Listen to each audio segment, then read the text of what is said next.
तो चलिए आज बात करते हैं नारुतो शिपुडेन के सबसे दमदार, सबसे यादगार आर्क्स में से एक की, नारुतो बनाम पेन। देखिए, ये सिर्फ एक जबरदस्त लड़ाई नहीं थी। ये दो बिल्कुल अलग सोच, दो अलग फिलॉसफीज की टक्कर थी कि दुनिया में अमन मतलब असली शांति लाई कैसे जाए। तो बस तैयार हो जाइए, चलिए शुरू करते हैं। तो सीन कुछ ऐसा है कि एक ऐसी ताकत सामने आती है जिसके बारे में किसी ने सोचा भी नहीं था। पेन, जो खुद को एक देवता की तरह देखता है, वो हिडन लीफ विलेज पर उतरता है और उसके इरादे वो पहले ही पल में एकदम साफ हो जाते हैं। पेन का पहला बयान ही सब कुछ बता देता है। वो खुद को कोई मामूली दुश्मन नहीं बल्कि एक देवता समझता है जिसका काम ही विनाश लाना है। जरा उसका कॉन्फिडेंस तो देखिए। वो यहाँ किसी से बहस करने नहीं बल्कि अपनी मर्जी, अपनी सोच थोपने आया है। इतनी बड़ी, इतनी जबरदस्त ताकत होने के बाद भी उसका बस एक ही मकसद है, नारुतो उज़ुमाकी। अब यहीं पर सवाल उठता है, आखिर नारुतो में ऐसा क्या खास है कि एक देवता जैसी ताकत उसे ढूंढने के लिए पूरा गांव तबाह करने पर तुल गई है।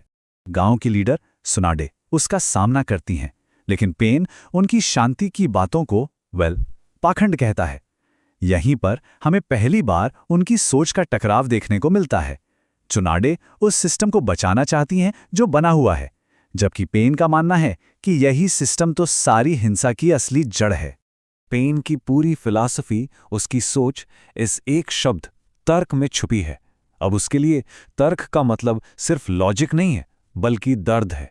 उसका मानना है कि असली समझ और सच्ची शांति तभी आ सकती है जब हर कोई, हर एक इंसान एक जैसा दर्द महसूस करे। उसके लिए दर्द ही सबसे बड़ा टीचर है। और अपनी इसी फिलॉसफी को साबित करने के लिए वो पूरे गांव को तबाह कर देता है। बस एक ही पल में पूरा का पूरा हिडन लीफ विलेज मलबे के ढेर में बदल जाता है। लेकिन जैसा कि कहानियों में होता है, जब सारी उम्मीदें टूट जाती हैं, जब लगता है कि अब सब कुछ खत्म हो गया, ठीक उसी पल एक हीरो की वापसी होती है। नारुतो लौटता है, लेकिन वो पहले वाला नारुतो नहीं है। वो अब कहीं ज्यादा ताकतवर है और आते ही बस एक ही वार में पेन के एक शरीर को हरा देता है। सच में ये एक ऐसा पल था जिसने लड़ाई का पूरा रुख ही पलट कर रख दिया। गांव वालों के मुंह से निकला बस ये एक शब्द कमाल है, उस पल की सारी फीलिंग्स को बयां कर देता है। मतलब जहां चारों तरफ निराशा थी, वहां नारुतो एक उम्मीद की किरण बनकर लौटा था। अब यहां से लड़ाई सिर्फ ताकत की नहीं रह जाती, अब ये विचारों की जंग बन जाती है, जहां न्याय, बदला और नफरत के एक कभी न खत्म होने वाले चक्र पर बहस छिड़ जाती है। नारुतो का मकसद एकदम सीधा है, पेन को हराना है और निंजा वर्ल्ड में शांति लानी है। लेकिन पेन उसे एक कड़वी सच्चाई का आईना दिखाता है।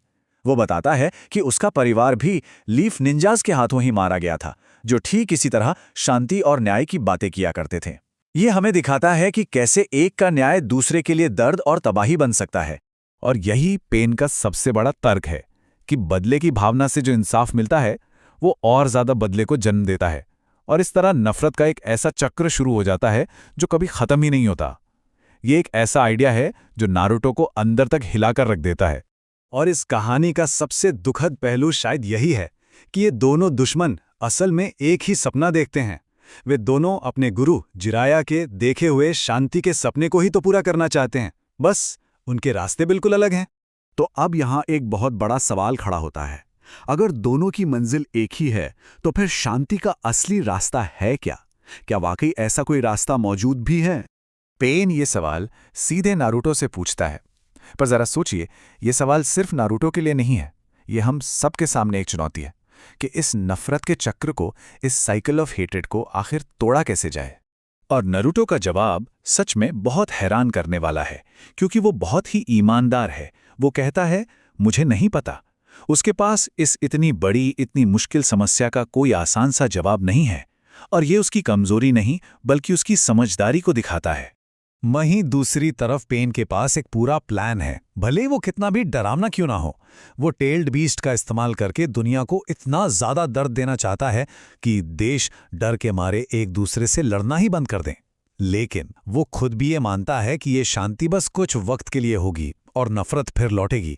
मतलब ये असली शांति नहीं है, ये तो बस डर पर टिका हुआ एक समझौता है। और आखिर में पेन अपनी बात इस कड़वे विचार के साथ खत्म करता है, उसका मानना है कि एक ऐसी दुनिया जहां लोग सच में एक दूसरे को समझ सकें, वो बस एक कल्पना है, एक फैंटेसी। और ये हमें एक बहुत ही गहरे सवाल के साथ छोड़ जाता है। क्या सच्ची शांति सच में मुमकिन है, या ये हमेशा एक सपना ही बनकर रह जाएगी? इस पर एक बार सोचिएगा जरूर।